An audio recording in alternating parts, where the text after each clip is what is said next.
வணக்கம் பிரவீன்.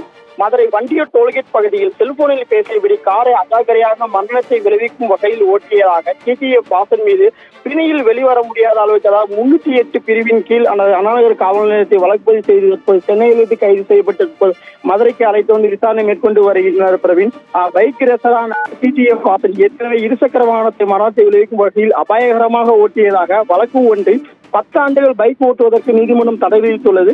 இந்நிலையில் டிடிஎஃப் வாசன் தனது கார் மூலமாக ஊராக சுற்றி வருகிறார். இந்நிலையில் கடந்த 15ஆம் தேதி இரவு 7 மணிக்கு வண்டியூர் டோல்கேட் பகுதியில் கார் ஒன்றில், அதாவது அங்கு தூத்துக்குடியிலிருந்து மதுரை நோக்கி வரும்போது கார் ஒன்றில் அசாக்கிரையாக கவனக்குறைவாகவும் பொதுமக்களின் உயிருக்கு ஆபத்தை ஏற்படுத்தும் விதமாக செல்போனில் பேசிக்கொண்டே ஓட்டி வரும் அச்செயலை காரின் டேஷ்போர்டு கேமரா பதிவு செய்து அதை யூடியூப் சேனலில் பதிவிட்டுள்ளதாக வெளிவந்துள்ளது. பிரவீன், இந்நிலையில் மதுரை மாநகர ஆயுதப்படை சார்பு செயலாளரான சமூக ஊடக பிரிவு கண்காணிப்பு அலுவலருமான மணிபாரதி என்பவர் அளித்த புகாரின் கீழ் அண்ணாநகர் காவல்துறையினர் பைக் ரேசர் டிடி வாசன் மீது 6 பிரிவின் கீழ் வழக்கு பதிவு செய்யப்பட்டு சென்னையிலிருந்து தற்போது இந்த காலை அழைத்து வந்து விசாரணை மேற்கொண்டு வருகின்றனர்.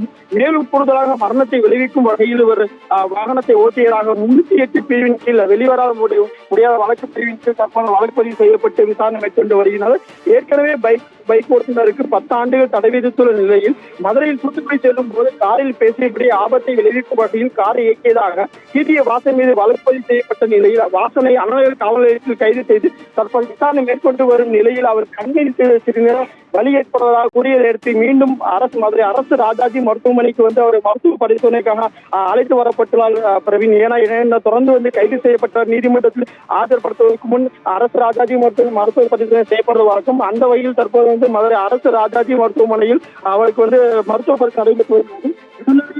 வாசனுக்கு நீதிமன்ற பைக் லைசன்ஸை ரத்து செய்த நிலையில் தற்போது காருக்கான எல்லா லைசன்ஸை மட்டுமே வைத்துக் கொண்டு தற்போது காரை ஓட்டி வருவது விசாரணையை தெரிய வருகிறது. பிரவீன்.